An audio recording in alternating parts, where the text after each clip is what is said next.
அண்ணா பேங்க்கு போனால் டின் கேட்குறாங்க, பைக் வாங்க போனால் டின் கேட்குறாங்க, சிஎஸ்சி அக்கௌண்ட் ஓப்பன் பண்ணுவோம்டா டின் கேட்குறாங்க. டின்னா என்ன? டின்ன்றது பார்த்தீங்கன்னா டேக்ஸ் ஐடென்டிஃபிகேஷன் நம்பர். இது வந்து ஸ்ரீலங்காவில் இருக்கக்கூடிய ஆட்களுக்கு ஸ்ரீலங்கா இன்லேண்ட் ரெவென்யூ டிபார்ட்மெண்ட்டால் வழங்கக்கூடிய அந்த டேக்ஸுக்கான ஒரு அடையாள இலக்கம் தான் அந்த டின்ன்றது. அது சரி, அதையே நீ எனக்கு கேட்குறாங்க. இலங்கையில் பார்த்தீங்கன்னா வருமானம் எடுக்கக்கூடிய ஆட்கள், அதே நேரம் பிஸ்னஸ் செய்யக்கூடிய ஆட்கள், இப்போ ஒரு பேங்க் அக்கௌண்ட் ஓப்பன் பண்ணணும், ஒரு வாகனம் வேண்டணும், அதே நேரம் நீங்கள் வந்து ஒரு கவர்மெண்ட் செக்டரில் கூட ஒரு டேக்ஸ் சம்மந்தமான ஒரு சர்வீஸ் செய்கிறீங்களாண்டாலும் கூட டேக்ஸை பே பண்ணுறீங்களோ இல்லையோ உங்கள்கிட்ட டின் நம்பர் இருக்கும். சரி அண்ணா, ரொம்ப குழப்பாம நான் எப்படி எடுக்கிறதுன்னு சொல்லித்தாங்க. இல்லை நீங்களே எனக்கு எடுத்து தந்துங்களேன். அதுக்கும் கூட என்ஐசியின் ஃப்ரண்ட் பேக் ஃபோட்டோவும் எடுத்துக்கொண்டு அதே நேரம் உங்களோட அட்ரஸ் இருக்குது தானே, permanent address, residential address, email address, அதே நேரம் உங்களோட ஃபோன் நம்பரையும் எடுத்துக்கொண்டு வாங்க. நான் ரபிதா. எல்லாம் ரெடி, வேலை தொடங்குவோம். IRD இ-சர்வீசஸ்ன்ற அந்த போர்ட்டலுக்குள்ளே போவீங்க. ird.gov.lk என்ற இந்த வெப்சைட்டுக்குள்ளே போவீங்க. இதில் எந்த மொழி வேணுமென்றதை நீங்கள் தெரிவு செய்துட்டு அதுக்குள்ளே இ-சர்வீசஸுக்கு போவீங்க. இ-சர்வீசஸில் அக்சஸ் டு இ-சர்வீசஸ்ன்றதை கொடுப்பீங்க. இதில் டேக்ஸ்பேயர் ரெஜிஸ்ட்ரேஷன்ன்றதை கொடுப்பீங்க. அதில் ரெஜிஸ்ட்ரேஷன் டைப்ன்றதை கொடுப்பீங்க. நீங்கள் தனியாளன்றதால இண்டிவிஜுவல் லோக்கல்ன்றதை தெரிவு செய்வீங்க. அதுக்கு பிறகு ரெஜிஸ்ட்ரேஷன் டீட்டெயில்ஸில் வந்து முதலாவதாக உங்களோட என்ஐசி நம்பரை கொடுத்து கொள்வீங்க. அதுக்கு பிறகு உங்களோட ஃபுல் நேமை வந்து இங்கிலீஷ், சிங்களம், தமிழ் மூன்றுலையும் கொடுப்பீங்க. அடுத்ததில் வந்து நேம் வித் இனிஷியல்ஸ்ன்றதை கொடுப்பீங்க. அதையுமே வந்து இங்கிலீஷ், சிங்களம், தமிழ் மூன்றுலையும் கொடுப்பீங்க. சிங்களம் உங்களுக்கு தெரியலேன்னு சொல்லி சொன்னால் உங்களோட பேருக்கு நேமை வந்து இங்கிலீஷில் டைப் பண்ணிவிட்டு அதை டிரான்ஸ்லேட்டரில் போட்டிங்கன்னு சொல்லி சொன்னால் உங்களுக்கு சிங்களத்தில் மாற்றக்கூடிய மாதிரி இருக்கும். அதுக்கு பிறகு அதை எடுத்து நீங்கள் இங்கே ஆட் பண்ணலாம். இது முடித்த பிறகு டேட் ஆஃப் பர்த்தை கொடுப்பீங்க. உங்களை ஜெண்டர், கண்ட்ரி, நேஷனாலிட்டி, அதோட உங்களோட லாங்குவேஜையும் நீங்கள் கொடுத்து கொள்வீங்க. அதுக்கு பிறகு வெப்சைட் URL இல்லைன்னு சொல்லி சொன்னால் நீங்கள் அதை விடலாம். அதுக்கு பிறகு ரெசிடென்ட் ஸ்டேட்டஸில் ரெசிடென்ட்ன்றதை கொடுப்பீங்க. சிட்டிசன்ஷிப்ன்றதில் சிட்டிசனை கொடுப்பீங்க.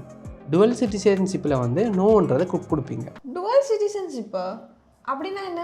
டுவல் சிட்டிசன்ஷிப்னா என்னென்னு பார்த்தீங்கன்னா இரட்டை பிரஜா உரிமை. அது வந்து உங்களுக்கு 2 நாட்டில் சிட்டிசன்ஷிப் இருக்குன்னு சொல்லி சொன்னால் நீங்கள் இதில் ஜெஸ்ஸை கொடுத்துட்டு மிச்ச டீட்டெயில்ஸ் நீங்கள் கொடுக்கலாம். உங்களோட கண்ட்ரி, ரெசிடென்ஷியல், சிட்டிசன்ஷிப்ன்ற எல்லாத்தையும் கொடுப்பீங்க. அதெல்லாம் இல்லையா? நீங்கள் மேலே சொல்லுங்கள். அடுத்தது சோர்ஸ் ஆஃப் இன்கம்மை சூஸ் பண்ணிவிட்டு இதில் அதர்ஸ்ன்றதை கொடுப்பீங்க. இதில் என்ன ஒர்க் பண்ணுறீங்கன்றதை கொடுப்பீங்க. அதுக்கு கீழே அந்த ஆஃபீஸ் எந்த ஏரியாவில் எந்த ரீஜனில் இருக்குன்றதையும் கொடுப்பீங்க.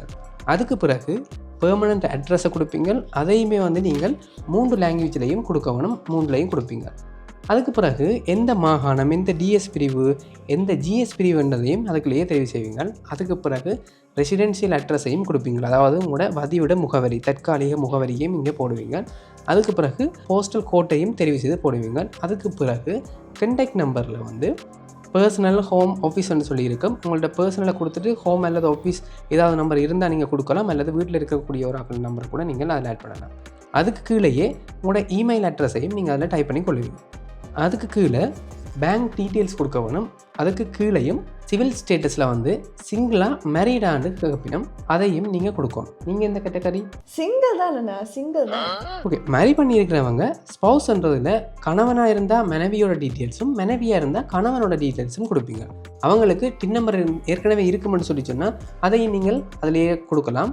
அதுக்கு கீழே உங்களோட பிள்ளைகளோட விவரங்களையும் கொடுத்துக்கொள்வீங்க. அதுக்கு பிறகு கீழேயே பிஸ்னஸ் இருந்தால் பிஸ்னஸுக்குரிய டீட்டெயில்ஸ், பிஸ்னஸ் ரெஜிஸ்ட்ரேஷன் நம்பர், இந்த மாதிரியான விவரங்களை கொடுத்துக்கொள்வீங்க. அப்படியே கீழே வந்தீங்கன்னா உங்களோட சப்போர்ட்டிங் டாக்குமெண்ட்ஸ்ன்னு சொல்லியிருக்கும். அதில் வந்து என்ஐசியை செலக்ட் பண்ணுவீங்க.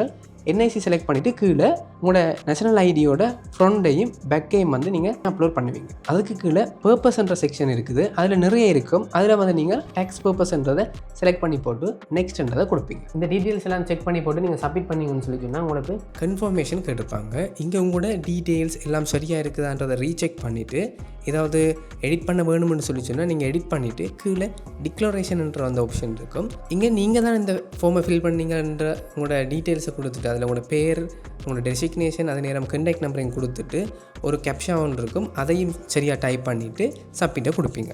சப்மிட் பண்ணினா உங்களுக்கு அக்னாலேஜ்மெண்ட் செக்ஷன் வரும். இதில் அப்ளிகன் ரெஃபரன்ஸ் நம்பர் இருக்கும். இந்த ரெஃபரன்ஸ் நம்பர் தான் உங்களுக்கு கவனமாக இருக்க வேணும். அதை நீங்கள் பிரிண்ட் எடுத்து வச்சுக்கொள்ளுங்க. அதுக்கு பிறகு கீழே உங்களுக்கு சொல்லியிருப்பினும் 5 ஒர்க்கிங் டேஸில் வந்து நீங்கள் கொடுத்த உங்களோட இமெயிலுக்கு ஒரு நோட்டிஃபிகேஷன் வரும்னு சொல்லி அதில் உங்களோட டின் நம்பரை நீங்கள் எடுத்துக்கொள்ளக்கூடிய மாதிரி இருக்குது. அப்போ நீ நானும் டேக்ஸ் கட்டணுமா?